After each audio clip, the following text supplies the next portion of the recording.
Breaking news చూస్తున్నాం. మహారాష్ట్ర నాందేడ్లోని ప్రభుత్వ ఆసుపత్రిలో ఈ మహా విషాదం చోటు చేసుకుంది. మందులు వైద్య సిబ్బంది కొరత కారణంగా 24 గంటల వ్యవధిలోనే 24 మంది మృతి చెందడం ప్రస్తుతం తీవ్ర కలకలం రేపుతుంది. ఆ 24 మందిలో 12 మంది అదే 24 గంటల వ్యవధిలో పుట్టిన వారు ఉండడం తీవ్ర సంచలనంగా మారింది. గడిచిన 24 గంటల వ్యవధిలో 24 మంది మృతి చెందినట్లు నాందేడ్ ప్రభుత్వ ఆసుపత్రి డిఎన్ శంకర్రావు చవాన్ స్పష్టం చేశారు. అయితే అందులో 12 మంది నవజాత శిశువులు ఉన్నారని, వారిలో 6 మగ శిశువులు, మరో 6 ఆడ శిశువులు ఉన్నట్లు వెల్లడించారు.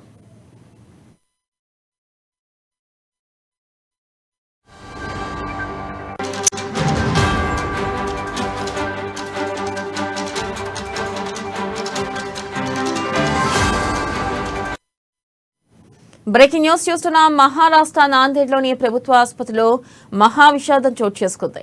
మందులు వైద్య సిబ్బంది కొరత కారణంగా 24 గంటల వ్యవధిలోనే 24 మంది మృతి చెందడం ప్రస్తుతం తీవ్ర కలకలం రేపుతుంది. ఆ 24 మందిలో 12 మంది అదే 24 గంటల వ్యవధిలో పుట్టిన వారు ఉండడం తీవ్ర సంచలనంగా మారింది. గడిచిన 24 గంటల వ్యవధిలో 24 మంది మృతి చెందినట్లు నాందేడ్ ప్రభుత్వ ఆసుపత్రి డిఎన్ శంకర్రావు చవాన్ స్పష్టం చేశారు. అయితే అందులో 12 మంది నవజాత శిశువులు ఉన్నారని, వారిలో 6 ఆడ శిశువులు, మరో 6 మగ శిశువులు ఉన్నట్లు వెల్లడించారు.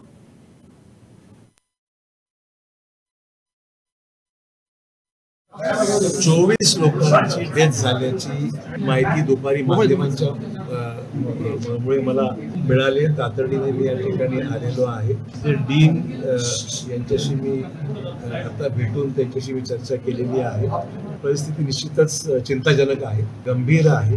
तातडीने याची दखल घेण्याची गरज ही आहे. शासकीय वैद्यकीय महाविद्यालय असल्यामुळे शासनाने याच्यामध्ये तातडीने विना विलंब कारवाई करण्याची आणि त्यातून मदत करण्याची आवश्यकता आहे.